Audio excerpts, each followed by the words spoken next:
오늘 본문에 보면은 2000년 전에 예수님께서 예루살렘 성전에 들어가서 성전을 대청소하시는 모습을 볼 수가 있습니다.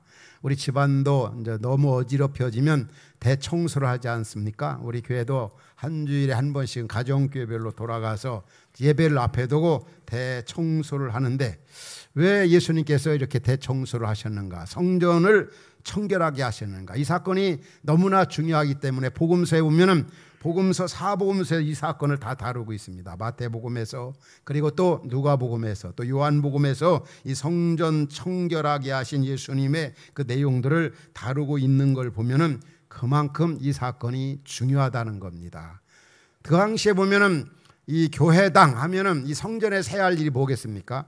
하나님 앞에 기도하는 일이나 하나님 앞에 예배하는 일에 집중해야 되는데, 이런 것에는 사람들이 별 관심이 없습니다. 그냥 지엽적이고 비본질적인 그런 것에 아주 그들이 마음을 쏟았습니다. 성전 뜰 밖에서와 안에서도 마찬가지입니다.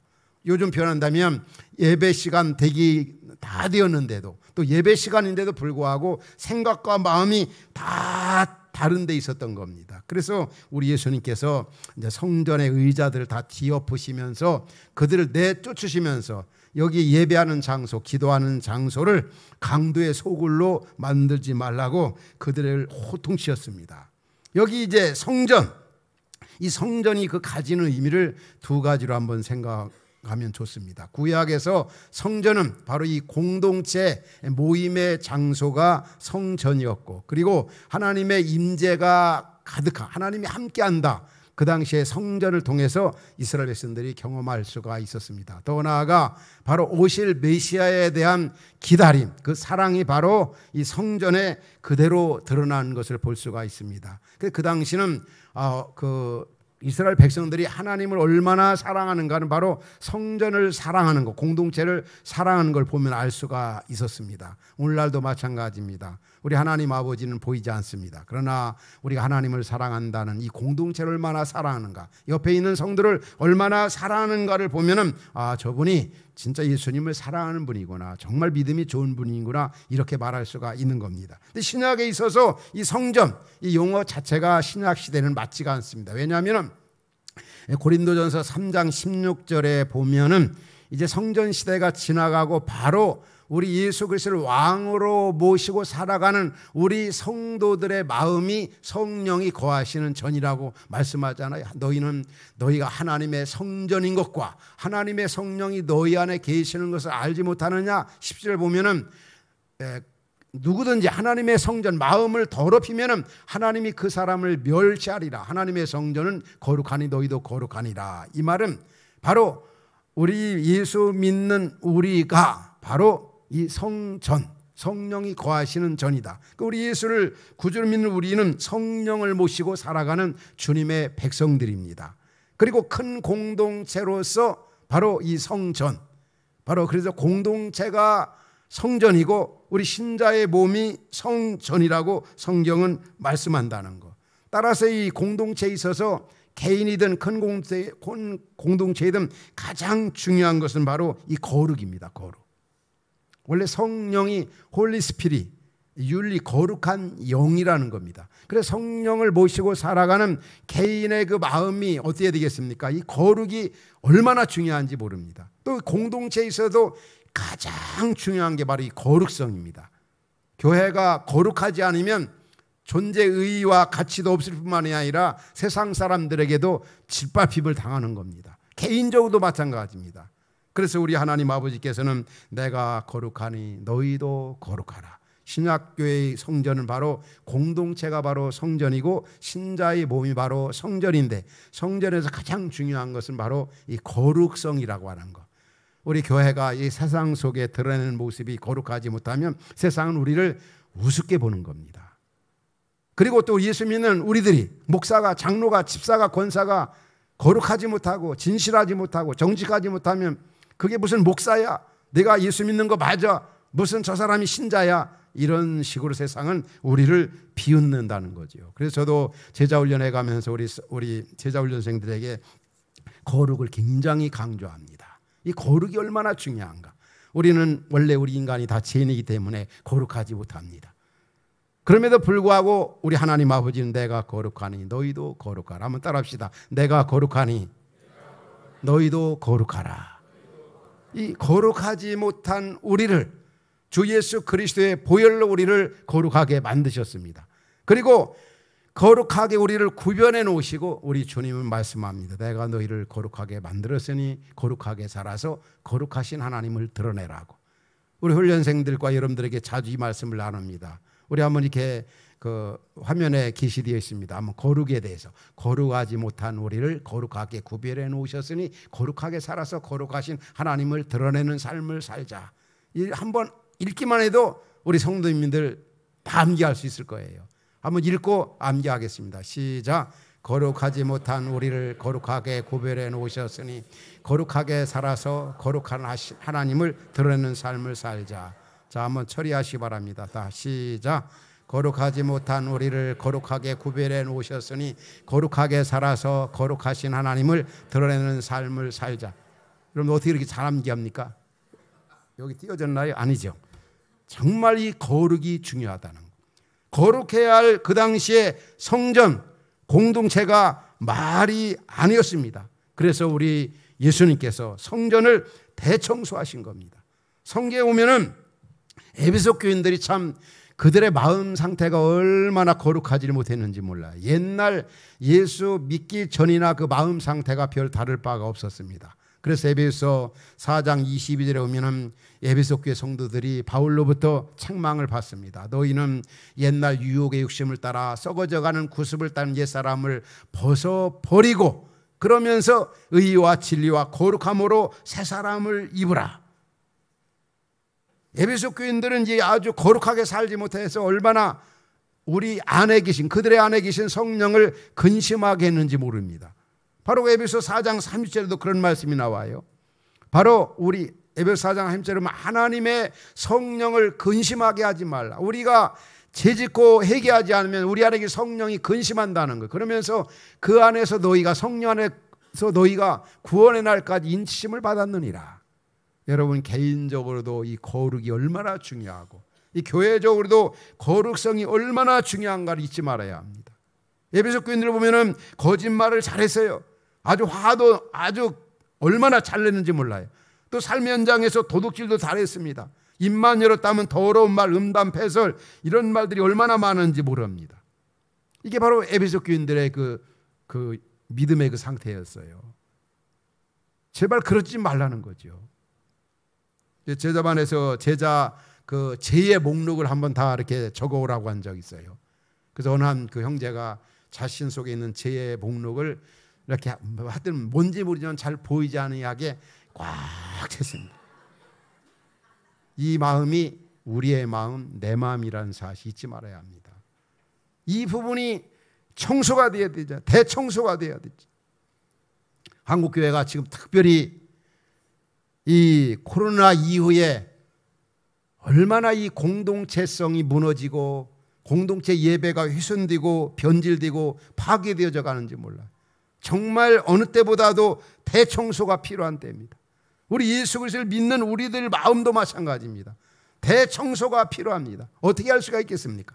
우리에게 처리하는 방법은 우리 요한일서 1장 9절에서 말씀하자. 만일 우리가 우리의 죄를 자백하면 저는 미쁘시고 의로사 우리 죄를 사하시며 우리를 모든 불의에서 깨끗게 하실 것이요. 바로 그리스도 예수의 보혈이 우리를 깨끗하게 맑게 정말 주님을 모시기에 편한 그런 마음으로 바꿔놓으신다. 그게 바로 회개라고 하는 걸 우리는 잊지 말아야 합니다.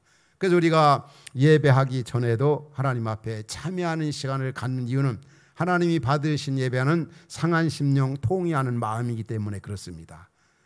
우리 시편 66편 18절에 그런 말씀이 나와요.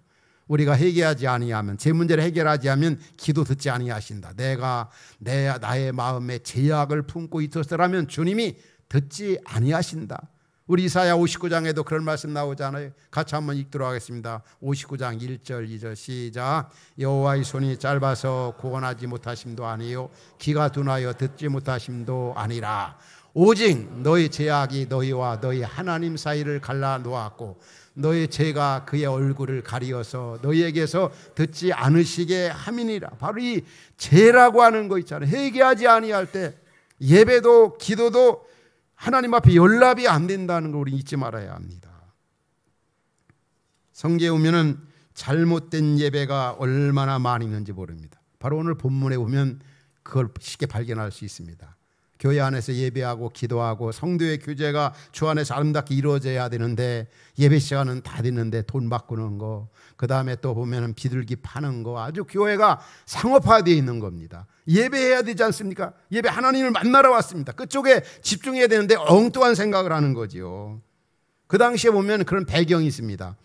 그 당시 종교 지도자, 제사장, 대제사장들 그 자녀들, 손자, 손녀들이 있었어요. 그런데 보면 그 당시 이곳저곳에 디아스포라 흩어진 유대 민족들이 예배하라 예루살렘 성전에 왔을 거 아닙니까? 그런데 거기 오는 데 있어서는 이제 헌금이 필요하고 그 다음에 제물이 필요합니다. 비둘기, 흠없는 비둘기. 또 이 헌금도 이 달란트 로마 화폐가 아니라 그 유대인의 화폐 세겔로 준비를 해야 됩니다. 그런데 문제는 이 검역관들이 그 당시에 종교 지도자의 자녀들이 다 대부분이 중요한 위치에서 그것을 검열을 했습니다. 근데 거기에서 여기 뜰 안에서 산 거면은 그 재물이 흠이 있든지 어떤 돈이든지 다 그냥 통과시키고, 그러나 거기에서 하지 아니하고 준비해 어떤 시장에서나 어디서 준비해 가지고 오면은 그냥 통과시키지 않은 겁니다. 그러니까 그 난리가 된 겁니다. 차라리 다 시장에서 사와서 준비해 가지고 바로 예배 시간 돼 가지고 예배하면 되잖아요. 그런데 그 당시 그러하지 않았던 거죠. 멀리서 예배하러 온 이 디아스포라 흩어진 유대 민족들이 와서 예배할 때, 그러니까 예배 시간 되어서 성전에 들어가야 되는데 밖에서 비둘기 팔고 사고 또 돈 바꾸고 아주 수로장이 된 겁니다. 그 모습을 지켜보던 예수님께서 뭐라고 그랬습니까? 여기는 예배하는 장소다, 기도하는 장소다, 강도의 구열로 소굴로 만들지 말라. 오늘 본문을 보면서 우리가 붙잡아야 할 메시지가 뭡니까? 우리가 예배에 있어서 준비된 예배가 얼마나 중요한가를 잊지 말아야 합니다. 또 형식적인 예배, 하나님이 얼마나 싫어하시는가 우리 잊지 말아야 합니다. 또 믿음의 예배, 마음을 다해서 정성을 다해서 그 받으신 예배, 그런 예배를 하나님이 받으신다는 겁니다. 지금 이 시간도 우리가 예배를 드리고 있습니다. 우리가 예배 드리는 대상자는 어떤 분입니까? 어떤 분이죠? 만물의 주가 되시는 왕이신 창조주, 주권자 되시는 살아계신 하나님 앞에 우리가 지금 예배하고 있는 겁니다. 근데 우리의 자세와 태도가 어때야 되겠습니까? 이 준비된 예배, 내용과 의미를 담아 드리는 예배, 마음을 다하고 뜻을 다해 성품을 다해 드리는 그 예배, 우리가 예배의 실패는 한 주간의 삶의 실패로 연결된다는 것을 우리 잊지 말아야 합니다.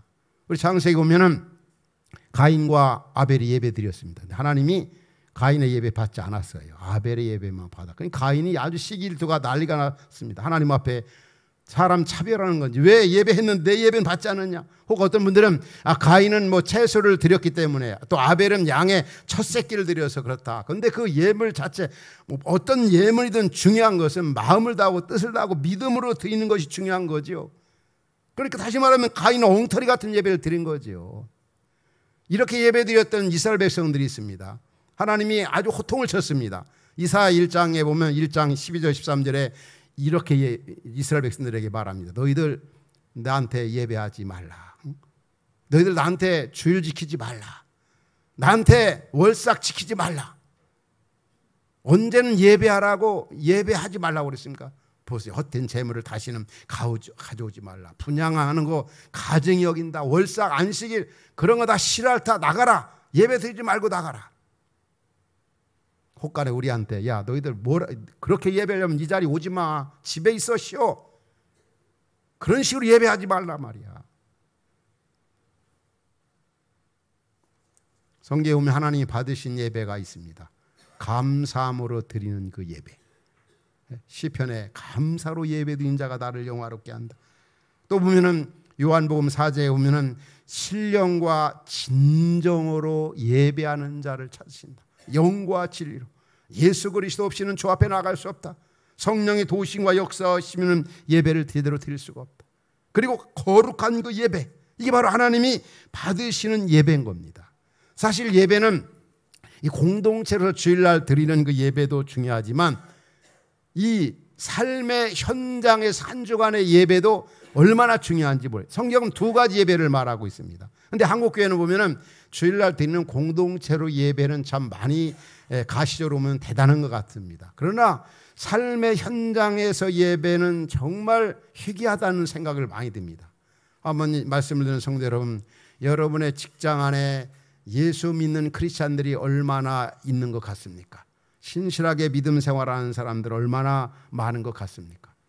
아마도 보면 우리 자신을 포함해서 주변에 이렇게 교회 다니고 예수 믿는 사람들 찾아보기가 힘든 때를 살아가고 있다, 그런 생각이 들 때가 많이 있을 거예요. 그 이유는 그게 두 가지입니다. 너무나 교회에 대한, 목회자들에 대한, 믿는 자들에 대한 세상이 너무 우습게 본다는 거죠. 그런 부분을 세상 속에 드러내기가 너무 어렵다는 거죠. 실제로 믿지 않는 사람들이 많다는 거죠. 제대로 신앙생활하는 사람들이 없다는 것을 우리에게 보여주고 있습니다. 진짜 믿는 사람 찾아보기 힘들다. 또 믿는다고 하지만 또 세상 속에서 믿는 사람을 우습게 보기 때문에 그런 것을 드러내지 않는다. 어느 한 형제가 그런 얘기를 하더라고요. 막 교회 다니는 사람 막 이러쿵저러쿵 막 비방하더라는 거예요. 그래서 어느 형제가 나 교회 다니고 나 모태신앙이야. 그러니까 거기 있던 7, 8명 친구들이 나도 모태신앙이 이러더라는 거예요. 그게 무슨 얘기입니까? 다들 믿음 생활 제대로 하지 않고 있다는 거고, 때로는 교회에 대해서 너무 실망하고 세상 속으로 나갔다는 거죠. 물론 우리 편에 보면 우리 자신 나부터 제대로 하면 되는데 그렇지 못하다는 거죠. 그래서 삶의 현장에서 이 예배도 우리 공동체로서 예배의 모습과 별 다를 바가 없고 또 그게 연결되고 유기적 관계가 되어야 된다는 거예요. 옛날 이스라엘 백성들은 교회에서, 성전에서는 아주 끝내줬습니다. 아주 가시적으로. 마음은 다 떠나 있지만 아주 예배에 길들여 있어요. 종교 생활에 길들여 있습니다. 그런데 문제는 마음에서 벌다고 그랬어요. 지금은 정말 마음을 다하고 뜻을 다하고 성품을 다해서 하나님 앞에 집중하는 시간이고, 하나님 말씀을 듣는 시간이고, 하나님 앞에 기도하는 시간이고, 하나님 앞에 찬양하는 시간이다. 이 마음을 집중하는 게 얼마나 중요한지. 근데 여기에서 바른 예배가 되어질 때 그게 삶의 현장으로 돌아가서 한 주간에 우리의 생활이 힘있게 또 영향력 있게 세상 속에서 하나님 우리에게 하라고 하신 일을 감당할 수가 있는 겁니다. 그래서 우리 일반적인 바른 예배를 위한 몇 가지를 여러분과 나누고 싶어요. 예배 속에서 바른 예배, 거룩한 예배가 드릴 때 하나님의 임재 능력을 우리가 충만하게 경험하는데, 그렇지 못한 예배 속엔 결코 하나님의 임재나 능력을 경험할 수가 없어요. 그러니까 이제 가정생활이나 직장생활이나 학교생활이 힘이 없는 거죠. 흔히 얘기한 대로 하나님의 은혜, 능력을 받아야 되는데, 그래서 우리가 공예배로서의 바른 예배를 위해서는 무엇보다도 공동체에 오면은 예배보다 앞서는 것이 없다는 것을 알아야 됩니다. 우리 따라합시다. 예배보다 앞서는 것은 없다. 혹간예배 교사로 일할 수 있어요. 교회 식당 봉사도 할 수 있습니다. 여러 가지 관리, 주차 안내. 그러나 그것도 다 중요하지만 그것보다 가장 앞서는 것이 바로 하나님 앞에 예배하는 것. 왜? 하나님과의 만남이고, 예배는 최상의 가치를 하나님 앞에 돌려드리는 것이기 때문에, 그리고 더군다나 우리 삼위 하나님께서는 우리에게 예배를 받으시기에 아주 충분하신 분이잖아요. 우리의 경배를, 그분이 우리를 만들었습니다. 세상 온 만물을 창조해서 우리에게 주셨습니다. 독생자 예수님을 우리에게 보내사 우리를 구원하셨습니다. 정말 그분 앞에 모든 것 다 꿇어엎드려 경배하고 예배하고 최상의 가치를 그분에게 돌려도 모자랍니다. 그분의 이름이 높임을 받아야 되고, 그게 예배인데 그런 거 하나 생각지도 않고, 그분의 말씀이나 그분의 뜻이나 의도는 전혀 생각하지 않고, 옛날 이스라엘 백성들의 모습 가운데 그런 모습이 나타났습니다. 그래서 우리가 바른 예배를 위해서는 예배가, 이 공예배가 너무 중요하다고 하는 것.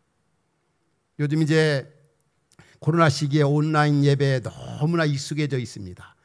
그래서 많은 사람들이 바쁘면은 그냥 온라인으로 대체하고, 또 피곤하면 그냥 온라인으로, 또 뭐 무슨 일 있으면은 또 온라인으로, 이런 식으로 이제 대체하는 경우가 많이 있는데, 성경의 어원적 교회라고 하는 이 공동체라는 어원적 의미를 살펴보면요, 혼자 예배는 예배가 아닙니다.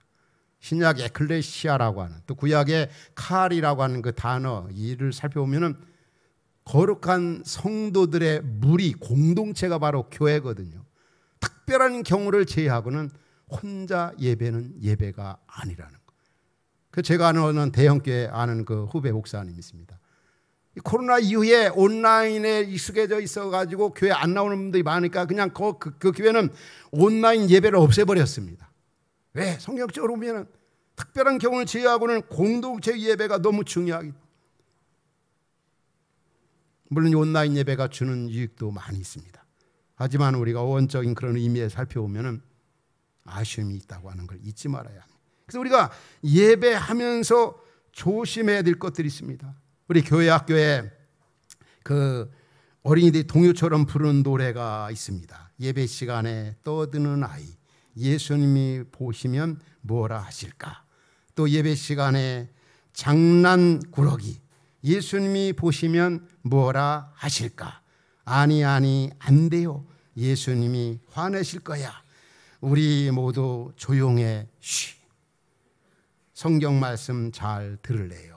참 의미가 있는 것 같아요.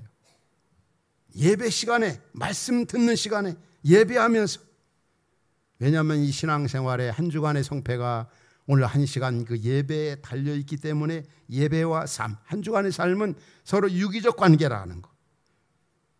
옛날 보면은 예배 시간에 우리 지금은 가장님을 아주 충실한 분인데 가끔 보면은 예배 시간 주일날, 옛날엔 지금이야 뭐 교회에서 다 해결해 주잖아요. 성경책 안 가지고 와도 옛날엔 다 가지고 다녔지 않습니까? 뭐 어린이들까지도 뭐 다 가지고 다녔어요. 그런데 그 집사님은, 그 성도님은 주일날 보면 성경 찬송 안 가지고 다른 책 가지고 와요. 보면 교회당이 아주 수십 미터 되지만 앞에서 보면은 아, 저분 또 예배 안 드리고 딴 책 읽고 있구나, 이런 것들 제 눈에 몇 번 이렇게 저에게 들어왔어요. 놀라운 것은 그 집사님이 옛날에 그랬지만 지금 얼마나 예배를 잘 드리는지, 가장님으로. 저도 예배 시간에 보통 보면은 이 딴짓하는 분들이 있는데 정말 이 시간을 통해서 그렇지 않길 바랍니다. 저도 딴짓한 적이 크게 2번 있습니다. 언제 있느냐? 그 월드컵 때 꼭 보면 수요일 날 하거든요. 그 너무 궁금해가지고 우리나라 할 때 그때 살짝 한 번 본 적이 있어요, 카톡. 또 한 번은 우리 교회 집사님 중에 이제 그 국회의원으로 나온 분이 있어요. 근데 선거 그 결과, 투표 결과가 꼭 보면 수요일 날 그 시간이에요. 그때 제가 카톡을 잠깐 본 적이 있어요. 그러다가 지난주 수요일 날 제가 우리 유 목사님 설교할 때 카톡을 봤습니다. 설교 열심히 하는데, 근데 그 카톡은 다른 게 아닙니다. 사도행전 16장에 보면은 바울이 이제 전도 여행을, 이제 1차는 이제 예루살렘에 시작해서 예루살렘 건너편에 있는 그리스 건너편에 있는 게 바로 로마고, 로마에서 그가 이제 복음을 전하다가 마지막은 이제 유럽의 가장 최서쪽에 있는 이 서바나로 가리라, 그런 말씀입니다. 그게 바로 서바나가 바로 오늘날 스페인이거든요. 바울의 가장 원하는 소원이 바로 서바나 가서 복음을 전하다가 마지막 마무리하고 싶었던 거예요. 근데 거기를 가지를 못했는데, 그래서 그 서바나 나와서 너무 궁금해서 여기저기 성경을 보고 여기저기 지도도 이제 성경 지도도 펴고 그러다 보니까 설교가 다 끝나가더라고요. 그렇지만 들어올 건 다 들어오는 거예요. 저는 가끔 이제 수요 시간에 카톡을 봐도 다른 거 보는 게 아니라 성경과 연관된 그런 내용들을. 그런데 만약 혹시 여러분들이 예배 시간에 카톡하고 예배 시간에 문자하고 예배 시간에 딴짓한다, 이거는 하나님 앞에, 이거는 정말 하나님을 모욕하는 그런 거와 별 다를 바가 없어요. 왜? 지금 하나님을 만나는 시간이고, 어느 분은 예배 시간에 보면은 잊혀지도 않아요. 계속 와서 이 손톱, 이 손톱을 뜯는 그런 점이, 그게 얼마나 그 기다리 나오고, 근데 언젠가는 보이지 않더라고요. 얼마나 감사한지. 우리가 예배 시간에 이 바른 태도, 바른 자세, 그리고 예배 시간에 보면은 예배 전에 우리가 이 시간적인 그런 부분입니다. 이 부부가 살다도 또 자녀들과 주일날 오다 보면은 차 안에서든지 차 밖에서든지 오기 전이든지 정말 예배자로서의 준비가 필요한데 준비하지 않고 오다 보면은 이런 이게 늦는 문제 이런 거 정말 우리가 그런 부분을 한번 생각해 봐야 합니다. 저는 오늘 이 말씀 들은 이후에 우리 교회 학교 어린이든 우리들이든 예배 시간에 늦는 분들이 좀 없었으면 좋겠어요. 왜? 하나님 앞에서 미리미리 준비. 그리고 이 예배가 너무 중요하기 때문에 악한 사탄은 예배 시간 주일 앞에 두면 여러 가지 시험들이 많아요. 때로는 자녀 문제로, 때로는 부부간의 문제로, 이런저런 일로 부부간의 싸움도 일어날 수 있어요. 그러나 싸워도 어떻게 되겠어요? 예배, 이런 마음으로 교회 가야 뭐나 하지 말고 이런 마음이니까 오히려 더 교회 와야 돼. 와서 예배하고 찬양하다 보면은 그런 부분들이 해결이 되어지는 겁니다. 그리고 우리가 예배하기 전, 예배할 때, 또 예배하러 오기 전, 또 예배 후의 이 삶, 이런 부분들이 얼마나 중요한가. 오늘 본문에 보면 예수님께서 예루살렘 성전을 청결하는 그 사건을 통해서 우리에게 주는 메시지가 무엇입니까? 바로 이 거룩한 그 예배, 준비된 예배, 마음을 다하여 드린 예배, 그런 예배가 드릴 때 하나님의 임재가 강하게 나타나고 또 예배를 통해 하나님이 주시는 그런 능력과 은혜가 우리에게 크다고 하는 것을 우리에게 보여주고 있습니다. 오늘 한번 우리 자신을 돌아봅시다. 내가 하나님 앞에 드리는 예배가 정말 합당한 예배를 드리고 있는가? 또 삶의 현장에서 합당한 예배자로서의 삶을 살아가고 있는가? 우리 모두가 예배 승리자, 성공자가 되어서 이 어려운 시대 속에서 예배자로서의 삶을 살아가는 일에 승리하는 그런 은혜가 말씀 듣는 우리 성도 여러분 모두에게 있기를 주의 이름으로 축원합니다. 기도하겠습니다. 우리 주신 말씀